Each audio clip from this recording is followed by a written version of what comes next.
Puji Tuhan, puji Tuhan. Selamat pagi, salam sejahtera di dalam kasih Tuhan Yesus Kristus. Selamat bertemu, berkumpul kembali pada kesempatan pagi yang baik ini. Kita semua dipersekutukan dalam ibadah hari ini. Mari kita masuk pada pemberitaan firman Tuhan pada hari ini di dalam Kitab Keluaran pasal yang ke-17, kita akan melihat satu kisah tentang pertengkaran antara orang Israel dengan Tuhan. Jadi orang Israel ini pernah bertengkar atau seperti sedang bersungut-sungut kepada Tuhan di satu tempat yang namanya Massa dan Meriba. Keluaran pasal 17 ayat 1 sampai ayat yang ke-7, saya baca ayat 1, saudara ayat 2 dan seterusnya sampai ayat yang ke-7 kita berganti membaca. Kemudian berangkatlah segenap jemaah Israel dari padang gurun Sinai berjalan dari tempat persinggahan ke tempat persinggahan sesuai dengan titah Tuhan, lalu berkemahlah mereka di Rafidim, tetapi di sana tidak ada air diminum bangsa itu.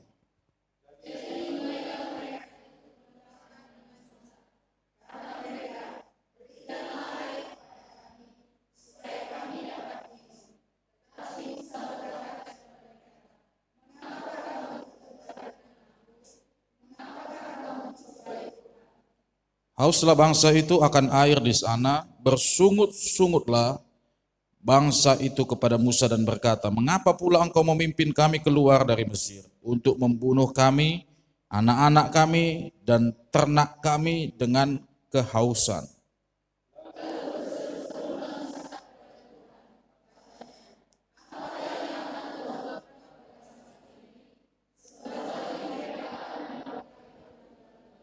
Berfirmanlah Tuhan kepada Musa, "Berjalanlah di depan bangsa itu, dan bawalah beserta engkau beberapa orang dari antara para tua-tua Israel.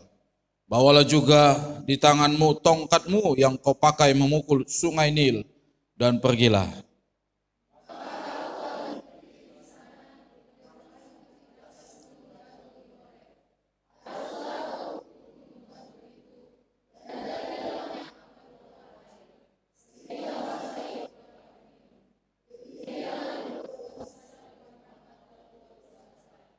Dinamailah tempat itu Massa dan Meriba, oleh karena orang Israel telah bertengkar dan oleh karena mereka telah mencobai Tuhan dengan mengatakan, "Adakah Tuhan di tengah-tengah kita atau tidak?" Kita berkata amin.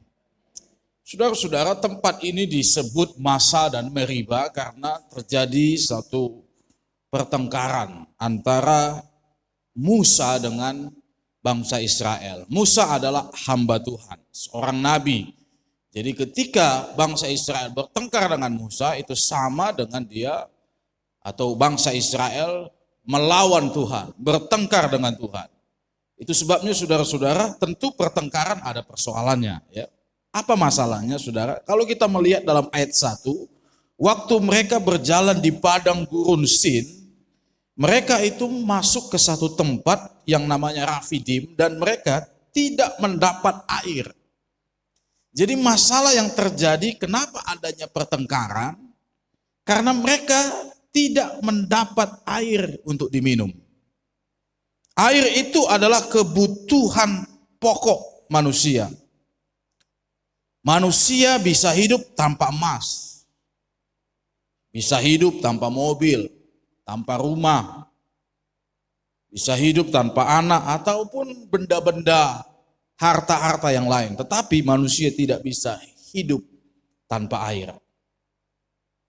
Waktu puasa 3 hari 3 malam, 4 hari 4 malam, 5 hari 5 malam, ya saya paling maksimal yang pernah saya lakukan 5 hari 5 malam, itu yang paling maksimal. Pernah mau 7 hari, tapi yang hari yang kelima sudah nggak tahan lagi. 5 hari 5 malam. Mulai dari Minggu malam jam 10, buka nanti hari Jumat jam 6. ya, atau jam 7 malam. Jadi itu 5 hari, 5 malam.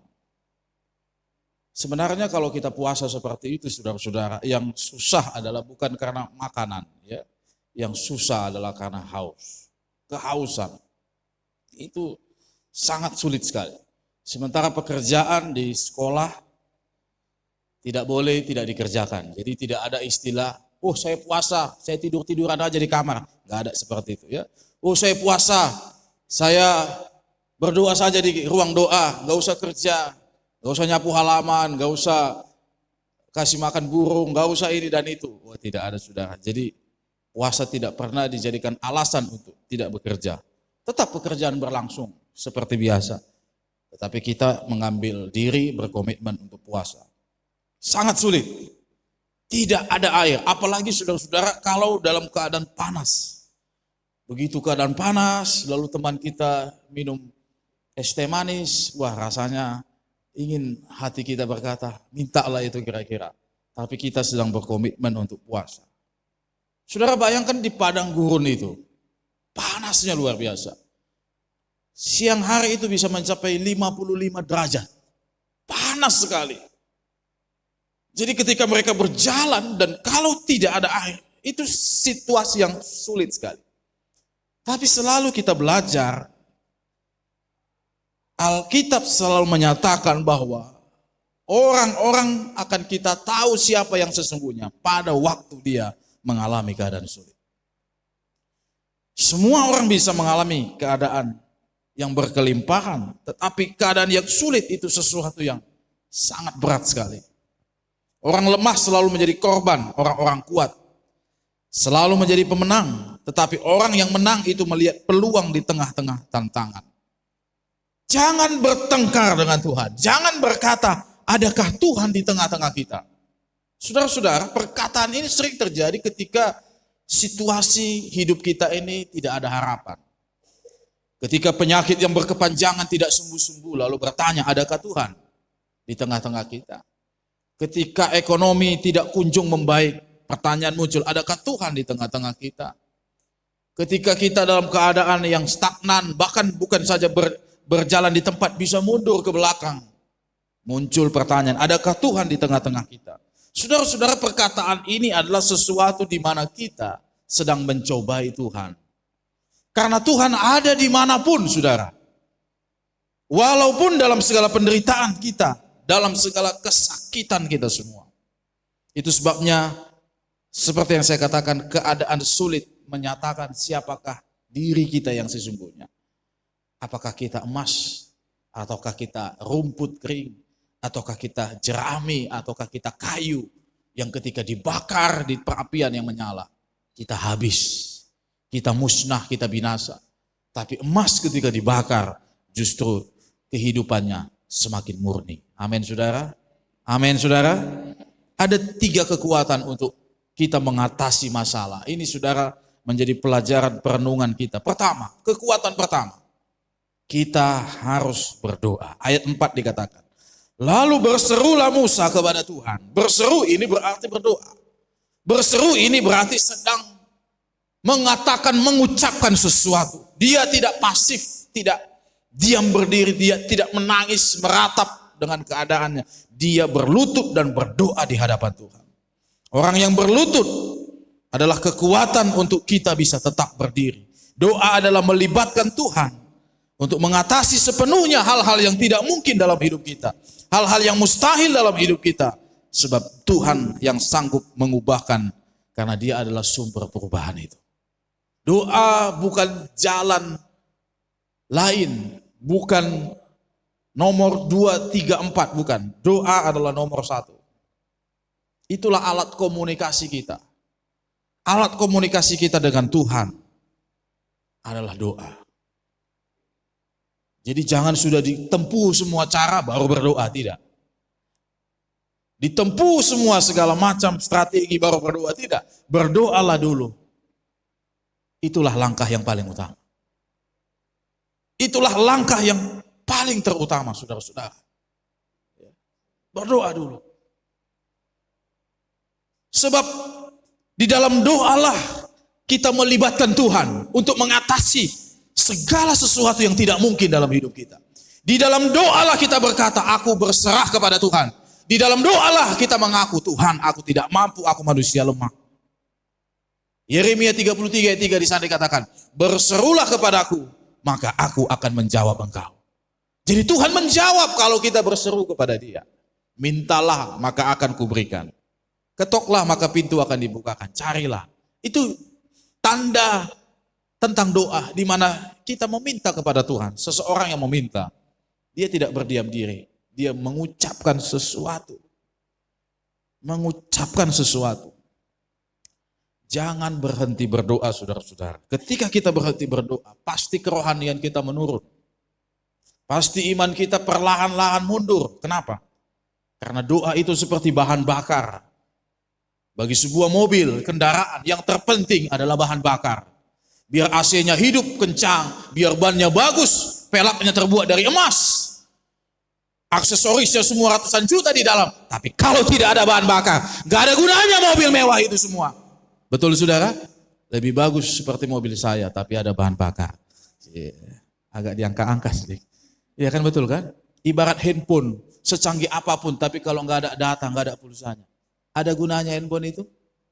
Mending kita handphone yang sederhana, tapi datanya di sana 100 giga. Wah, itu enak itu.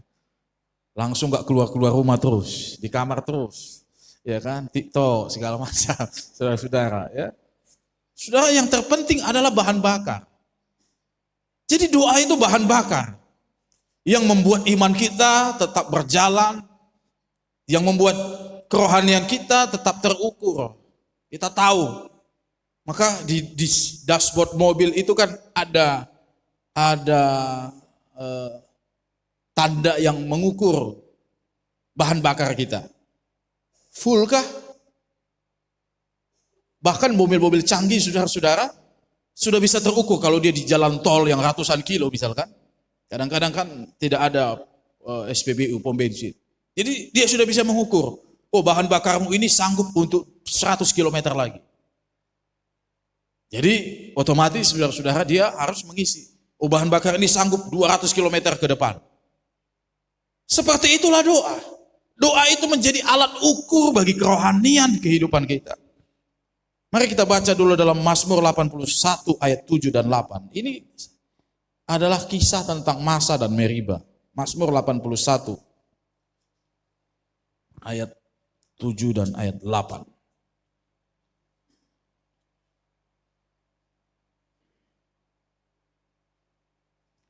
Aku telah mengangkat beban dari bahunya. Tangannya telah bebas dari keranjang pikulan. Dalam kesesakan engkau berseru. Perhatikan, inilah doa itu. Dalam kesesakan dia berseru. Maka aku meluputkan engkau. Aku menjawab engkau dalam persembunyian guntur. Aku telah menguji engkau dekat air Meriba. Ini kisahnya sama dalam Keluaran 17. Dekat air Meriba aku menguji engkau. Orang yang berdoa dalam ayat 7 dikatakan, aku akan mengangkat beban dari bahumu. Dan aku akan mengangkat, membebaskan tanganmu dari keranjang pikulan. Saudara-saudara, ada sesuatu yang Tuhan ingatkan bagi kita. Kalau kita berseru kepada Tuhan, Tuhan akan ada di sana. Amin, saudara. Dalam kesesakanmu katanya, di tengah-tengah persembunyianmu, aku akan hadir di sana. Pernah seorang nabi namanya Nabi Yunus berdoa di perut ikan dia. Dia bukan berdoa di gereja, dia bukan berdoa di rumahnya, bukan di kamar doa. Bukan di bukit doa. Dia berdoa di perut ikan. Tidak ada satupun kita di sini berdoa di perut ikan kan? Betul saudara? Tidak ada. Dia berdoa di perut ikan. 3 hari 3 malam dia di sana. Dia doa, Tuhan ampunilah aku. Aku sudah salah. Kau suruh aku ke Niniwe, aku lari ke Tarsis, ke Yafu. Sekarang aku mau Tuhan, kalau kau lepaskan aku akan ikut jalanmu Tuhan. Tuhan dengarkan doanya dari perut ikan saudara. Amin. Bayangkan di tengah-tengah samudra laut yang besar. Ada orang berdoa di dalam laut itu. Karena ikan paus itu kan pasti di dalam laut yang dalam. Ada orang berdoa, Tuhan dengar doanya. Tuhan tahu ada orang yang berseru kepadanya. Memanggil namanya. Pernah dulu ada kisah di Jawa Tengah, seorang anak sekolah minggu. Ya, dia diajarkan guru sekolah minggunya berdoa. Jadi apapun Kalau kalian sakit, kalau kalian butuhkan sesuatu, kalian harus berdoa. Jadi suatu saat saudara-saudara kucing peliharaannya ini sakit. Jadi dia berdoalah kepada kucing ini. Dia berdoa kepada kucing, kucingnya nggak sembuh. Wah, sudah 3 hari makin lama makin sakit. Wah, jangan-jangan sebentar lagi mati. Panggillah pendeta supaya didoakan kucing katanya. Ini anak masih polos. Dia pergi ke rumah pendeta ke pastori. Om, tolonglah, ada apa? Nah, datanglah ke rumah saya, ada yang sakit. Siapa rupanya yang sakit? Pokoknya ayolah datang ke rumah katanya. Dibawa anak ini, om ini pergi ke rumahnya. Dia kira ibunya atau bapaknya yang sakit. Begitu dia, mana yang sakit? Mama enggak ada, bapak enggak ada. Bekerja semua kan? Mana yang sakit? Ini om, kucing yang sakit. Hah? Jadi kau suruh aku doakan kucing katanya. Tapi kan sudah di rumah itu malu kalau dia nanti pulang. Udahlah, didoakan aja lah. Tapi karena saking jengkelnya ini pendeta karena suruh mendoakan kucing kan. Doanya pun jadi sembarangan. Dia berkata begini, aku berdoa kepadamu kucing, kalau kau mau mati, matilah. Kalau mau hidup, hiduplah. Dalam nama Yesus, amin katanya gitu. Pulang ini pendeta. Sorenya sembuh si kucing. Hebat kali doa si pendeta ini. Pagi didoakan, sore sembuh, luar biasa. Hari Minggu dia pergi ke gereja, dia lihat pendeta kok nggak ada. Mana Bapak Gembala? Sakit rupanya. Sakit dia di rumah, jadi nggak datang ke gereja. Habis ibadah nanti kita doakan. Pergi dia ke rumah pendeta. Mana om? Om lagi di kamar. Saya mau berdoa katanya. Puji Tuhan kata istrinya. Kamu anak bisa berdoa? Bisa.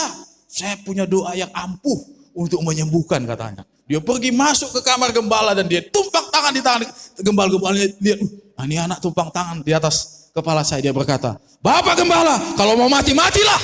Kalau mau hidup, hiduplah katanya. Stres Bapak Gembalanya saudara. Ya, sebab anak ini kan polos. Dia berpikir dengan doa itu, wah ini ampuh. Dengan kata-kata doa itu, kata-kata itu yang ampuh. Sebab dia sudah doakan kucing 2 hari enggak sembuh-sembuh. Berarti kalau mau mati-mati, kalau mau hidup-hidup, itu yang paling ampuh doanya. Ya kan? Jadi sudah-sudah kalau ada orang enggak mati-mati, bilang aja gitu. Kalau mau mati-mati, kalau mau hidup-hiduplah katanya. Saudara-saudara, doa itu adalah sesuatu yang melibatkan Tuhan di dalamnya. Musa berseru-seru. Dia tidak bersungut-sungut. Bangsa Israel bersungut. Dia pakai mulutnya menyalahkan ini, menyalahkan itu, menyalahkan ini, menyalahkan itu. Sampai-sampai mereka berkata, Musa ini gara-gara kamu bawa kami ke sini untuk membunuh kami, membunuh anak-anak kami, untuk mematikan semua kami. Tidak pernah Tuhan merancangkan kecelakaan. Semua hanya pikiran negatif kita.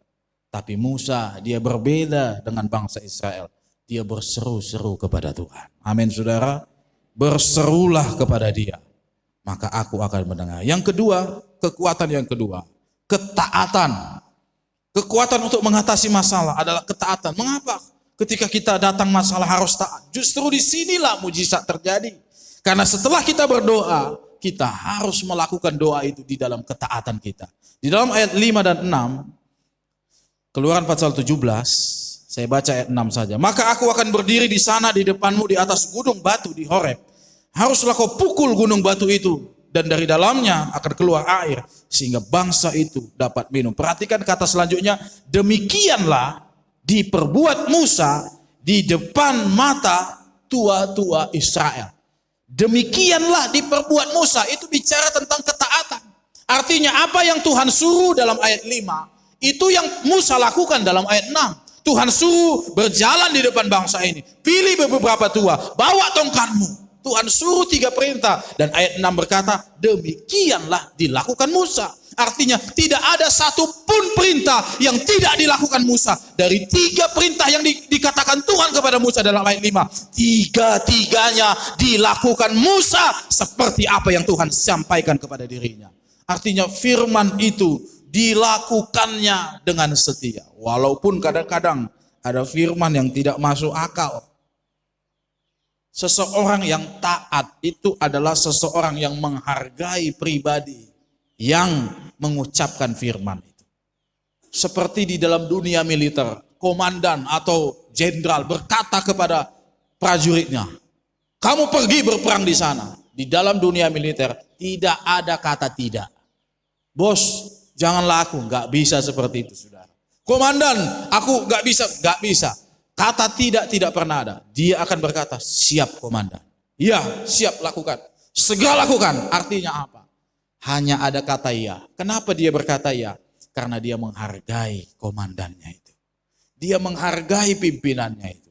Kalau kita menghargai Tuhan, pasti kita melakukan apa yang Tuhan suruh dalam hidup kita. Sama seperti orang tua kita. Kalau kita menghargai orang tua kita, pasti kita akan lakukan apa yang orang tua kita suruh bagi hidup kita. Begitu saudara kan? Kalau kita menghargai guru kita, pasti kita akan melakukan apa yang disuruh guru kita. Seperti itu juga, penghormatan kita lebih tinggi daripada orang tua dan guru. Penghormatan kita kepada Tuhan, kita harus tunduk 100%. Tunduk pada perintahnya. Dalam Yohanes 14 ayat 15. Orang yang mengasihi aku, ia akan menuruti segala perintah. Jadi sebenarnya ukurannya adalah kasih. Tuhan tidak mau menakut-nakuti kita sebenarnya. Kadang-kadang kalau di perusahaan kita taat kan karena takut. Pertama takut dipecat, takut gaji berkurang. Kenapa nggak terlambat? Takut gaji berkurang kan, takut dipecat. Kenapa harus on time? Kenapa harus begini? Kenapa harus dilakukan? Kenapa harus ada target? Takut. Segala macam lah bentuk-bentuknya itu saudara. Tuhan gak mau kita melakukan ketaatan itu karena kita takut. Tuhan mau kita melakukan ketaatan karena kita mengasihi Tuhan. Itu beda. Beda motivasinya. Kalau kita taat karena mengasihi Tuhan, mati pun berani kita. Tapi kalau karena takut, pimpinan, manajer, direktur berkata korbankan nyawa bagi, oh tidak. Ini bukan urusan, ini urusan kita hanya urusan bisnis, urusan uang, urusan nyawa tidak. Kalau kasih, firman Tuhan berkata, seorang sahabat mengorbankan nyawanya bagi sahabat yang lain. Sahabat itu bicara kasih. Jadi kasih itu motivasinya lebih tinggi daripada hanya sekedar takut. Takut itu bicara sebagai murid dan guru. Dosen dan mahasiswa. Dia takut pada dosennya, gak dapat nilai. Atau mungkin nanti akan mengalami masalah di kemudian hari. Dia kerjakan itu. Tapi kalau dia mengasihi, pasti dia melakukan motivasi dan perbuatan lebih baik daripada dia takut. Tuhan gak mau menakut-nakuti kita saudara. Walaupun upah dosa adalah maut. Tapi Tuhan mau kita melakukan firman-Nya. Karena kita mengasihi dia. Amin. Kekuatan yang ketiga. Ayat yang terakhir kita akan melihat. Kekuatan yang ketiga. Ayat 5. Berfirmanlah Tuhan. Keluaran 17 ayat 5. Berjalanlah di depan bangsa itu. Dan bawalah beserta engkau beberapa orang dari para tua-tua Israel. Bawalah juga. Perhatikan. Bawalah juga di tanganmu tongkat yang kau pakai memukul sungai Nil. Saudara perhatikan perintah yang ketiga ini, bawa tongkat, tetapi Tuhan ingatkan, tongkat itu pernah kau pakai. Tongkat itu pernah kau pakai memukul sungai Nil. Sungai Nil dipukul, airnya jadi darah. Itulah tulah pertama. Kalau kita melihat nanti dalam kitab Keluaran. Musa memukul sungai Nil itu. Sungai Nil itu sungai terpanjang di dunia, ya, sungai terpanjang. Saya rasa karena dia sampai ke benua Afrika. Saya rasa panjang hampir 8.000 km, lebih panjang dari Aceh ke Papua. Ya, lebih panjang sekali sungai ini. Jadi sungai itu ketika di tongkat dipukulkan di sungai itu jadi darah, airnya jadi darah. Tapi kemudian dipukulkan lagi, kembali pulih, jadi bening kembali. Jadi Tuhan ingatkan Musa, bawalah tongkat. Yang tongkat itu pernah melakukan mujizat bagi kehidupan. Tongkat itu pernah melakukan sesuatu yang luar biasa. Kekuatan yang ketiga. Ingatlah kebaikan Tuhan di masa lalu. Ketika kita mengatasi masalah, kadang-kadang yang kita ingat, yang kita pikirkan masalah kita yang besar. Atau yang kita pikirkan apa yang akan terjadi ke depan. Sehingga kita khawatir. Wajar. Itulah manusiawi, itulah logika kita. Tetapi Tuhan ingin kita kembali ke belakang. Kembali ke belakang bukan melihat kegagalan, tapi kembali ke belakang untuk melihat bagaimana Tuhan juga pernah melakukan hal yang sama. Tuhan pernah menolongmu, Tuhan pernah menyembuhkanmu, Tuhan pernah memberkatimu. Nyaris engkau dalam bahaya, nyaris nyawamu terancam, Tuhan menolongmu. Jadi maksudnya apa? Tuhan menginginkan kita ingat akan kebaikan Tuhan. Ingat akan kebaikan Tuhan. Amin saudara. Jangan yang kita ingat sesuatu hal yang jahat, kegagalan. Ingatlah bahwa dalam kehidupan kita masalah itu pasti terus ada. Dalam kitab Pengkhotbah di sana dikatakan, tidak ada yang baru di dunia ini. Selalu berganti berputar seperti itu aja. Jadi sebenarnya masalah pun tidak ada yang baru. Selalu berputar seperti itu. Habis masalah keluarga, datang masalah. Habis masalah datang masalah. Jadi berputar dia terus begitu, kata kita pengkhotbah. Jadi sebenarnya kalau kita mengingat kembali akan perbuatan Tuhan, itu akan membangun iman kita. Kalau kita mengingat akan perbuatan Tuhan, itu akan membangun kesabaran kita. Tapi kalau kita melihat ke depan, lalu kemudian kita khawatir bagaimana ini. Ada dulu seorang bapak, saudara, beberapa tahun yang lalu. Bapak ini sudah jahat kali sama istrinya. Ya, sekitar 9 tahun yang lalu lah. Kerjanya mabuk.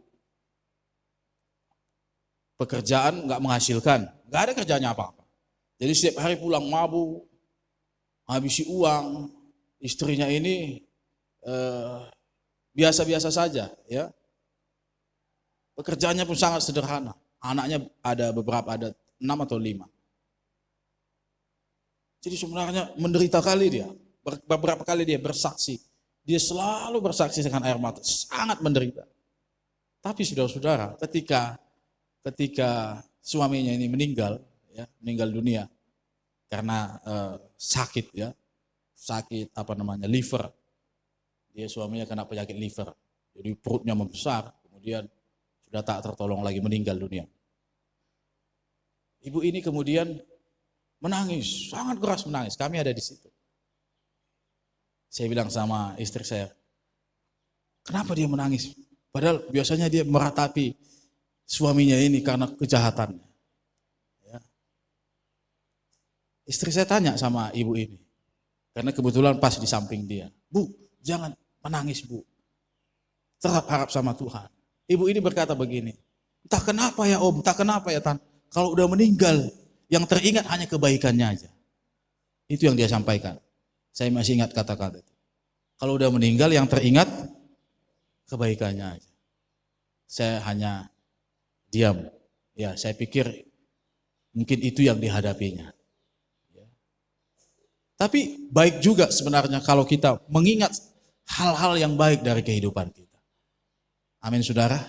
Janganlah kalau udah meninggal baru ingat yang baik. Kan nggak bisa lagi terjadi itu semua sebenarnya. Harusnya masih hidup ingat yang baik. Amin, saudara. Pernah ada seorang istri kan menangis di sungai. Dia meratapi rumah tangganya. Dia menangis deras di sungai. Pas di sungai dilihatnya ada ikan yang terjepit dengan batu. Wah, ini ikan. Mau kuambil lah. Pas mau diambilnya ikan ini ngomong. Ini hanya ceritanya, dongengnya nih. Ikan ini ngomong, "Woi wanita, aku tahu siapa kau." Bisa ngomong apanya kau? Siapa kau? Aku ini ikan yang punya kekuatan sakti. Aku berikan 3 permintaan bagimu karena kau sudah menyelamatkanku, katanya. Wah, permintaan bagimu. Jadi kalau kau minta apa saja bisa kau lakukan, kau kerjakan dengan cepat. Bisa. Tapi ingat. Apa itu? Apa yang kau minta 10 kali lipat suamimu akan mendapatnya. Jadi kalau kau minta 1 juta, suamimu pasti di rumah dapat 10 juta. Jadi kalau minta 100 juta, suamimu pasti dapat 1 miliar. Begitu ya. Jadi pikirkan baik-baik. Kau mau minta apa? Dia pikir sebentar, lalu dia berkata, "Ikan, aku mau minta aku wanita yang sangat cantik."